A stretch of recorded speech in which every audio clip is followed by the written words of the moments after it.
Mas mura na, maganda pa. Kaya usong-uso at trending ngayon ang ganitong napakagandang bahay. So kung nakikita natin guys, napakaganda at malinis ang pagkatrabaho. At eto nga, ibinahagi at ibinigay sa atin ni Foreman ang bawat detalye ng mga materialis na ginamit dito. At yun nga yung halaga na ganitong kagandang bahay.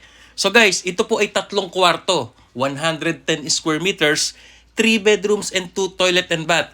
Full finish, full contract sa napakamurang halaga. Makikita po natin guys. Kaya ito po, siyasatin nating mabuti kung paano ang pagkagawa nito. Ayan po guys. Ito po ay gawa sa half metal cladding, half concrete. Pero pagpasok po natin sa loob, para rin siyang full concreto sa napakagandang eleganteng finishing sa loob nito. Kaya ito guys, siyasatin nating mabuti at makikita nga natin yung full video house tour nito. At ito nga guys, ayan nakikita natin. Unti-unti tang nabubuo, nalagyan na po siya ng wall cladding at finishing na po yung loob nito at nakikita natin nga guys ay talagang malinis at maayos at maganda ang pagkatrabaho. And take note, pwede po nating makausap si Foreman para gumawa nitong napakagandang bahay na ito sa saktong halaga. So ito po umpisahan natin guys, ang detalye, pakinggan nyo mabuti.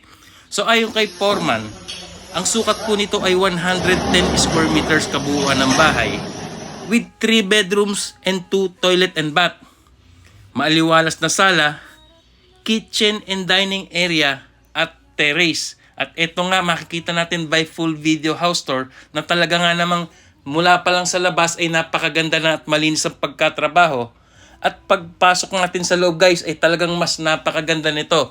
And take note, PVC panel ceiling na po ang ginamit nila. Talagang napakaganda po ng kisame. At ito nga guys, ayan, nakikita natin, unti-unti na pong finishing. Ayan po, PVC ceiling panel. At napakaganda. Pagkita nyo po sa loob, talagang yung pagkaka-finishing ng wall niya, naka-double wall po ito, made by Hardiplex.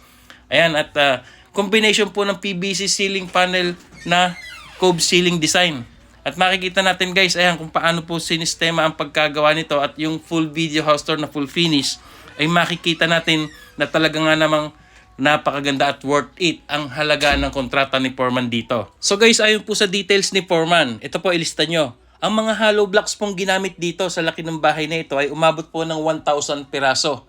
Kasama na po ang septic tank dito dahil ito nga po ay half cladding, half concrete. Ayun at nakikita natin yung finishing sa loob. And then 200 semento ang nagamit dito. And also guys, ayan, meron na siyang mga bubong, flashing, accessories, and spandrel, yero, gutter. Yan po, total of 190,000 pesos ang nagastos po dito sa napakagandang kombinasyon ng bahay na ito. And then sa tiles naman po, ayon po kay Foreman, 60 by 60 ang ginamit kabuuan ng bahay at ito po ay umubos ng 270 piraso. And also guys, meron din po siyang mga bintana, nakikita natin napakaganda. At 13 piraso po ito. At yan po ay iba-iba. Meron pong awning windows, corner fixed windows, meron po siyang sliding windows. And then guys, yung Hardiplex na ginamit sa double walling at ibang kisame na design na cove ceiling, ito po ay umubos ng 100 piraso at 1/4 ang sukat po ng kanilang Hardiplex. And then, PVC ceiling panel guys, yung nakikita natin mismo sa loob ng bahay at ito po ay umubos ng 70 piraso. So guys, ito na nga, buo na nga po yung bahay at nakikita natin, ayan, napakaganda mula sa labas. At ito na po, papasukin na po natin yung loob at makikita natin by full video house tour na to. At sulit na sulit talaga ang halagang ginastos dito. At after nyo nga pong mapanood nito, ay malalaman po natin kung magkano talaga ang murang kontrata dito ni Foreman. Bawat pawis, luhat pagod, may pangarap na pilit tinatago. Sa ilalim ng buwan, taimtim ang dasalan na sana'y may bahay kaming matatawag. Lumipas ang taon, di bumitaw kahit gaano kahirap ang daan. Ngayon'y nandito na, puso'y lumigaya, may tahanan ng uwian. Sa wakas,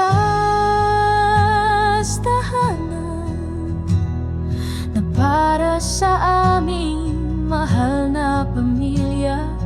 Bawat pader, bawat dingding, may kwento ng sakripisyo at pag-ibig. Sa wakas, tahanan Pangarap na ngayon natupad na. Salamat sa Diyos, salamat sa buhay, may tahanan na tunay at payapa.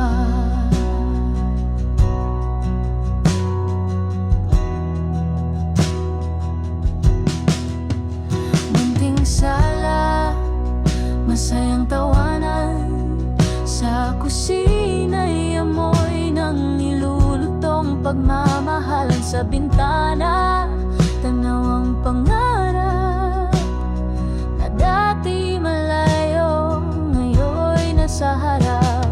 Hindi man palasyo ang anyo, ngunit dito buo ang pangarap ko. Laging may yakap, laging may ngiti, dito kami laging sabay-sabay. Sa wakas, tahanan na para sa aming mahal na pamilya. Bawat pader, bawat dingding, may kwento ng sakripisyo at pag-ibig. Sa wakas,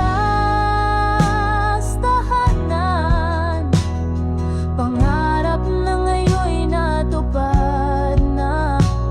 Salamat sa Diyos, salamat sa buhay, may tahanan na tunay at payapa. Ang lahat ng hirap napalitan ng galak, sa bawat sulok may alaala at pangarap. Hindi lang ito bahay, kundi buhay na binuo sa pag-ibig na tunay.